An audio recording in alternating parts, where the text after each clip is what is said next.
Bismillahirrahmanirrahim. Assalamualaikum warahmatullahi wabarakatuh. Kali ini kita akan belajar tentang beam shaping assembly. Apa fungsi dari beam shaping assembly atau BSA? Neutron yang dihasilkan dari reaksi nuklir memiliki energi yang tinggi. Tapi neutron yang digunakan pada BNCT berada pada rentang thermal dan epithermal. Jadi yang digunakan itu pada rentang thermal dan epithermal, tapi ketika bereaksi dengan boron 10 itu hanya yang thermal. Di BSA itu berfungsi untuk membentuk neutron yang sesuai dengan BNCT dan secara efisien memandu neutron hingga menuju pasien. Rekomendasi keluaran BSA. Menurut International Atomic and Energy Agency, itu ada beberapa nilai yang perlu kita penuhi dalam mendesain BSA. Jadi flux neutron epithermal itu adalah lebih dari 1 kali 10⁻⁹ neutron per sentimeter pangkat 2 detik. Terus juga laju dosis neutron cepatnya per flux neutron epithermalnya ada kurang dari 2,2 kali 10⁻⁻12, dan juga laju dosis gamma per flux neutron epithermal juga kurang dari 2 kali 10⁻⁻12. Rasio antara flux thermal dan epithermalnya kurang dari 0,05, dan juga rasio antara arus neutron dan flux neutron itu lebih dari 0,7. Kita akan membahas lebih detail tentang nilai-nilai ini itu makna fisiknya apa. Pertama kita akan bicara tentang flux neutron epithermal. Jadi rekomendasinya adalah lebih dari 1 kali 10⁻⁹. 1 kali 10⁻⁹. Jadi hubungannya flux neutron, kalau flux neutronnya tinggi, maka waktu iradiasinya itu singkat. Jadi semakin tinggi flux, waktu iradiasi semakin singkat. Dan berapa waktu iradiasi yang ideal? Idealnya waktunya itu tidak sampai 1 jam. Lalu selanjutnya ada dosis neutron cepat dan juga dosis gamma atau dosis foton. Tapi ini adalah kontaminasi. Sebetulnya ya sebisa mungkin tidak ada dosis neutron cepat atau dosis yang dihasilkan dari gamma. Jadi sebisa mungkin dia nilainya adalah kurang dari 2 kali 10⁻⁻12. Dari mana atau kenapa kita tidak ingin ada kontaminasi ini? Kontaminasi ini membuat kerusakan di kulit atau jaringan yang lebih dalam, serta memberikan dosis radiasi tambahan pada jaringan sehat. Jadi sebisa mungkin intinya ini tidak ada, karena ini adalah kontaminasi. Flux neutron thermal yang rendah. Jadi rasio antara flux neutron thermal dengan flux neutron epithermal sebisa mungkin itu serendah mungkin. Sebisa mungkin ya di bawah 0,05. Neutron thermal dalam jumlah yang berlebih akan menimbulkan kerusakan pada jaringan kulit. Jika terlalu banyak akan memberikan dosis yang tidak diinginkan pada kulit. Tapi kita nanti akan belajar tentang pengecualian juga. Jadi ada kasus di mana ya kalau thermalnya banyak nggak apa-apa. Tapi kita akan belajar nanti. Arah berkas neutron, flux neutron itu simbolnya adalah P, dan arus neutron itu simbolnya adalah J. Mereka memiliki satuan yang sama, tapi kalau arus neutron itu dia merupakan besaran vektor, besaran yang memiliki arah. Dan perbandingan antara J per V dinamakan dengan beam parallelism atau paralelisme dari sinar. Semakin nilainya mendekati 1 dan idealnya 1, maka divergensi neutron juga semakin kecil. Hal ini mengurangi iradiasi neutron di luar volume yang telah direncanakan. Berkas yang divergensinya rendah juga memungkinkan pasien diposisikan lebih jauh dari keluaran BSA. Jadi divergensi itu penyebaran. Ketika neutron ditembakkan, dia itu bisa nyebar ke samping-samping gitu. Kalau dia nyebar ke samping-samping, maka dia akan mengenai volume yang sebetulnya kita nggak mau itu kena. Jadi kalau divergensinya rendah ya semakin bagus, semakin fokus, semakin hanya volume ini atau hanya volume target yang terkena neutron. Jadi sebisa mungkin nilai ini adalah mendekati 1, tapi rekomendasinya lebih dari 0,7 sudah cukup. Ini adalah bagian-bagian dari BSA. Secara umum ada yang belum di sini pada gambar ini, tapi akan kita bahas juga. Itu ada target. Kita akan bahas lebih dalam tentang target nanti. Ada filter neutron energi tinggi, ya ketika diproduksi neutron energinya tinggi, kita perlu filter neutron energi tinggi. Moderator adalah bagian yang paling besar dari BSA.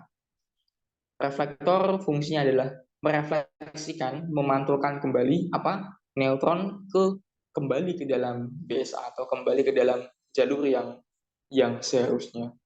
Kita juga butuh filter neutron thermal. Nah, walaupun kita juga filter neutron thermal itu ya digunakan karena kita tidak ingin terlalu banyak neutron thermal. Kenapa? Tadi di awal sudah kita bahas kalau kebanyakan neutron thermal, kulit akan menerima dosis yang tinggi. Lalu kita juga tidak mau adanya sinar gamma berlebih, maka kita perlu filter sinar gamma, kolimator, ya, mengarahkan berkasnya. Dan yang terakhir adalah apertur sinar. Terakhir sih ada pelindung. Apertur sinar adalah tempat keluarnya sinar, atau di sini di gambarnya ini adalah beam aperture, dan terakhir adalah pelindung. Pelindung dari apa? Nanti neutron yang bocor atau keluar atau yang tidak diinginkan, juga ada sinar gamma yang tidak diinginkan. Nanti kita bisa tambahkan pelindung untuk itu. Target adalah material yang dibombardir proyektil untuk menghasilkan neutron. Jadi biasanya kita dalam menghasilkan neutron, kita menembak suatu target dengan partikel yang dinamakan dengan proyektil. Kita bisa menggunakan beberapa target, misalnya di sini pertama kita menggunakan lithium 7 yang ditembak dengan proton, kita bisa menghasilkan neutron. Kita juga bisa menghasilkan beryllium yang ditembak dengan proton, atau beryllium yang ditembak dengan deuterium, atau karbon 13 yang ditembak dengan deuterium, dan juga lithium 7 yang ditembak dengan deuterium. Kita juga bisa pakai itu. Ada pertimbangan dalam pemilihan target. Yang pertama, semakin rendah energi partikel yang digunakan sebagai proyektil, maka semakin kecil akselerator dan biayanya semakin rendah. Jadi partikel seperti proton dan deuterium kalau nggak salah, itu memiliki energi tertentu, berapa mega electron volt.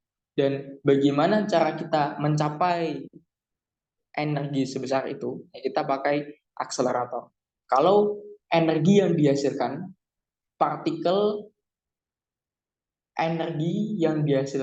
energi partikel yang dihasilkan oleh akselerator itu kecil, maka akseleratornya juga bisa kecil, dan nanti biaya dalam pembuatan akselerator itu juga bisa semakin rendah. Kalau semakin besar energi yang dihasilkannya, nanti biayanya semakin besar juga. Pertimbangan yang kedua adalah neutron yang dihasilkan banyak, tapi energinya serendah mungkin. Kalau energinya rendah, maka dalam kita mendesain BSA itu tidak terlalu rumit, atau kita bisa membuatnya lebih sederhana. Yang kedua, komponen yang teraktivasi lebih minim. Seandainya banyak neutron cepat atau fast neutron, maka komponen BSA kita itu bisa bereaksi dengan neutron tersebut, dan nanti komponennya akan menghasilkan radiasi yang kita nggak mau gitu. Dan pertimbangan yang ketiga adalah ketahanan material. Ada namanya blistering. Blistering kalau terjemahan bahasa Indonesianya adalah melepuh, dan melepuhnya itu akibat disposisi panas. Jadi ketika target itu kita tembak dengan proyektil, target itu dia nanti bisa menerima panas, dan memang perlu pengaturan ketebalan dari target kita. Jadi ketahanan material juga menjadi pertimbangan. Ini adalah grafik neutron yang dihasilkan dari berbagai reaksi sebagai fungsi energi proyektil. Nanti teman-teman bisa cek referensinya, sudah saya beri di akhir slide. Jadi misalnya, tadi kan sudah ada beberapa reaksi, bukan mana yang lebih baik atau yang terbaik. tapi lebih pada rentang energi tertentu reaksi ini yang lebih dominan. Contohnya, pada energi lebih dari 10 mega elektron volt, proton dengan energi 10 mega elektron volt ke atas, maka target berilium itu menghasilkan neutron lebih banyak ketimbang ketimbang ya, reaksinya dengan lithium. Tapi apabila eh, proton yang digunakan memiliki energi lebih rendah, maka reaksi antara proton dan lithium itu menghasilkan neutron lebih banyak. Jadi pada rentang energi tertentu ada reaksi yang lebih dominan, ada reaksi yang menghasilkan neutron lebih banyak. Jadi itu pertimbangan juga. Filter neutron energi tinggi. Energi neutron yang dihasilkan akselerator memiliki neutron dengan energi lebih dari 10 elektron volt, itu dia masuk energi neutron fast. Tapi pada density, neutron yang kita inginkan itu tidak pada rentang. Kita maunya pada rentang epithermal dan juga thermal. Syaratnya adalah material yang digunakan memiliki tampang lintang mikroskopik yang tinggi untuk neutron energi tinggi. Contoh materialnya adalah besi dan juga timbal. Energi neutron direduksi melalui reaksi bisa hamburan inelastis, juga reaksi yang nanti neutron bereaksi dengan material dan menghasilkan 2 neutron, menghasilkan 3 neutron, dan juga menghasilkan Xn neutron, menghasilkan X neutron. Jadi itu. Tidak semua BSA memerlukan filter neutron energi tinggi. Jadi hanya beberapa saja. Contohnya adalah misalnya targetnya berilium dan proyektilnya proton dan proton berenergi tinggi, nanti hasil neutronnya itu juga banyak yang berenergi tinggi. Tapi tidak semua sistem BSA perlu filter neutron berenergi tinggi.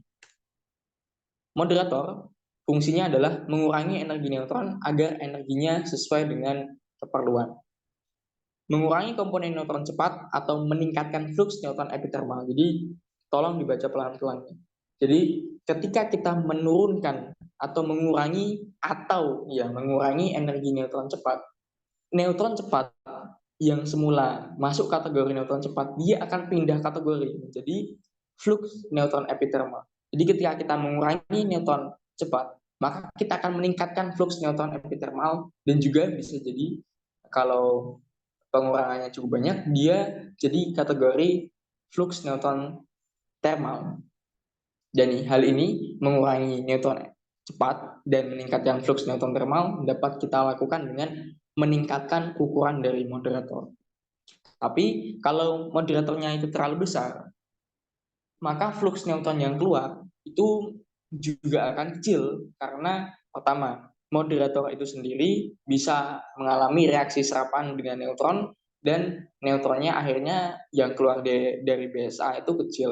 Dan juga neutron juga bisa hilang melalui reflektor. Ya, memang fungsi reflektor adalah mengembalikan neutron ke BSA atau ke jalannya, tapi bisa jadi adanya loss atau hilang. Jadi semakin panjang moderator itu juga bisa mengurangi flux neutron. Moderasi terjadi melalui reaksi hamburan elastis neutron dengan inti moderator. Jadi neutron yang datang nanti bertumbukan dengan inti moderator dan nanti energi kinetik dari neutron itu ditransfer ke inti moderator. Syarat materialnya adalah moderasi neutron cepat ke neutron epithermal tanpa terlalu banyak memproduksi neutron thermal. Jadi bisa memoderasi, bisa mengurangi energi neutron cepat menjadi neutron epithermal, tapi kita tidak mau terlalu banyak yang terjadi atau terlalu banyak yang berubah menjadi neutron thermal. Itu yang kita mau, material seperti itu. Contoh materialnya kita bisa pakai Mg, Ca, Al, dan F. Reflektor neutron. Seperti namanya, fungsinya adalah memantulkan neutron kembali ke moderator. Syarat materialnya dapat memantulkan neutron kembali ke moderator tanpa mengurangi energi neutron. Jadi kita tidak mau ketika neutronnya itu menumbuk reflektor, ada energi yang hilang. Jadi sebisa mungkin tidak ada energi yang hilang atau ya tidak ada moderasi ulang. Hanya yang terjadi hanya pembelokan arah neutron ke BSA. Contoh materialnya kita bisa pakai timbal atau PB, dan ini ilustrasinya. Moderatornya di tengah ini lingkaran, maksudnya tabung.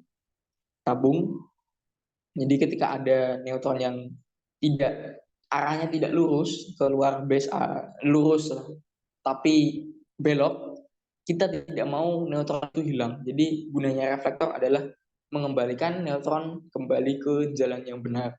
Kalau neutronnya lurus ya nggak nabrak reflektor. Tapi kalau neutronnya belok ya sebisa mungkin reflektor mengembalikan neutron kembali ke moderator atau ke BSA. Filter neutron thermal. Ya, nanti kita menggunakan filter ini untuk mengurangi komponen neutron thermal. Syaratnya memiliki tampang lintang serapan neutron thermal yang tinggi.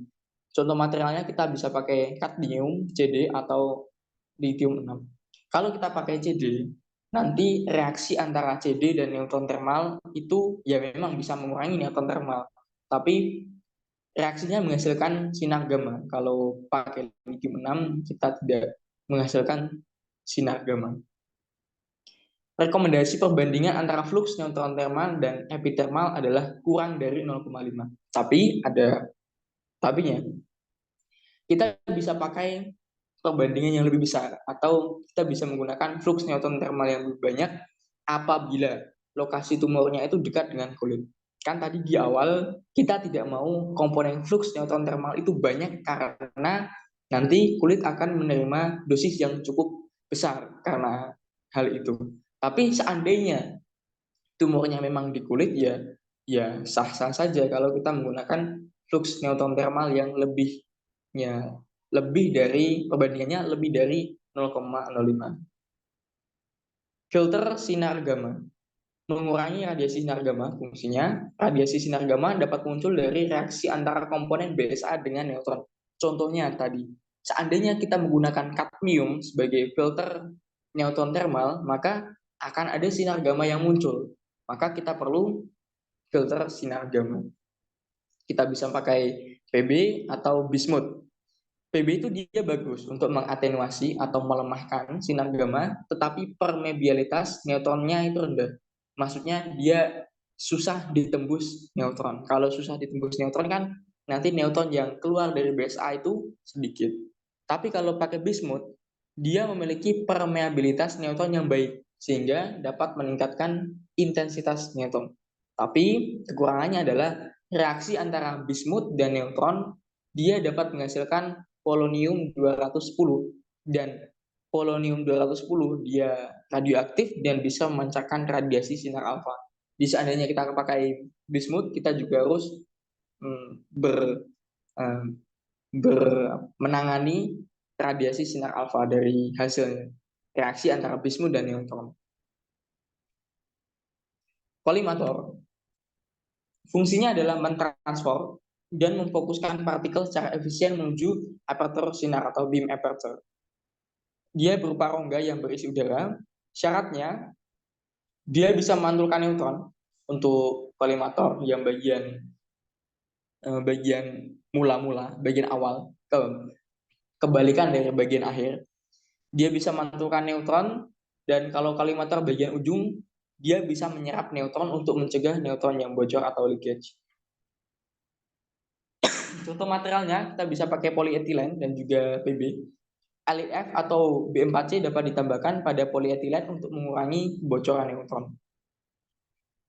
Bila kolimator dibuat panjang, rasio antara arus neutron per flux neutron epithermal, ini adalah flux neutron epithermal, dapat meningkat. Jadi hubungannya dengan arah atau directionality. Tapi kalau kolimator terlalu panjang, nanti flux neutron juga berkurang. Ini kolimator pada radioterapi konvensional seperti XRT, itu adalah radioterapi menggunakan X-ray. Kolimator multi-leaf digunakan untuk membentuk sinar. Tapi kita tidak bisa pakai yang seperti itu pada neutron karena adanya difusi neutron thermal dalam jaringan. Jadi di X-ray terapi kita bisa pakai kolimator yang membentuk sesuai dengan area yang ingin kita iradiasi. Tapi dengan neutron kita tidak bisa, karena di neutron itu ada fenomena difusi neutron thermal pada jaringan. Jadi bayangkan kalau X-ray itu seperti kita nembak peluru, kita nembak pakai peluru. Tapi kalau neutron itu seperti kita nembak pakai asap. Kan asap nggak bisa diarahin, nggak bisa dibuat bentuk-bentuk ya. Tapi kalau peluru kan kalau kita arahkan ke situ langsung bisa. Kita nggak bisa kayak gitu. Tapi pada BNCT dan X-ray itu beda, konsepnya beda. Kalau di BNCT, perbedaan dosis antara jaringan kanker dan jaringan yang sehat itu tidak hanya ditentukan oleh bagian mana yang terkena neutron, bagian mana yang teriradiasi neutron, tapi bagian mana yang teriradiasi neutron plus menyerap boron 10. Jadi itu memang menggunakan, kita memang di BNCT menggunakan cara kerja yang berbeda. Aperture sinar atau beam aperture. Fungsinya letak keluarnya sinar, karena aperture bahasanya bukaan, celah, lubang. Jadi itu adalah letak keluarnya sinar. Biasanya bentuknya lingkaran dan ukurannya bergantung pada ukuran dan bentuk target. Syarat materialnya baik untuk pelindung neutron dan foton. Contoh materialnya kita bisa pakai polietilen yang ditambahkan dengan LIF.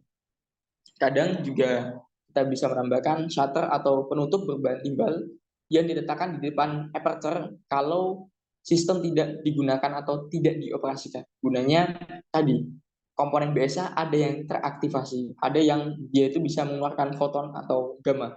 Jadi seandainya tidak dipakai, nanti ditutup, di aperture-nya itu diberikan penutup agar orang yang bekerja di situ tidak mendapat radiasi foton. Pelindung melindungi pasien dari dua hal, radiasi neutron dan gamma yang tidak diinginkan. Kalau pelindung neutron kita pakai material yang kaya akan hidrogen. Kenapa hidrogen? Hidrogen itu dia bagus dalam digunakan sebagai pelindung dari neutron. Kenapa? Karena hidrogen itu dia memiliki massa yang hampir sama dengan neutron. Nah, jadi nanti dia sangat bagus dalam menghentikan neutron. Kita juga pakai lithium bisa, boron 10 juga bisa. Kalau material pelindung gamma kita bisa pakai PB atau bismut. Umumnya beton digunakan atau dibangun di sekeliling BSA dan ruang terapi. Beton berfungsi sebagai komponen struktural fasilitas dan juga berfungsi sebagai komposit pelindung neutron dan gamma. Jadi kita bisa menggunakan beton atau semen yang digunakan sebagai pelindung neutron dan gamma.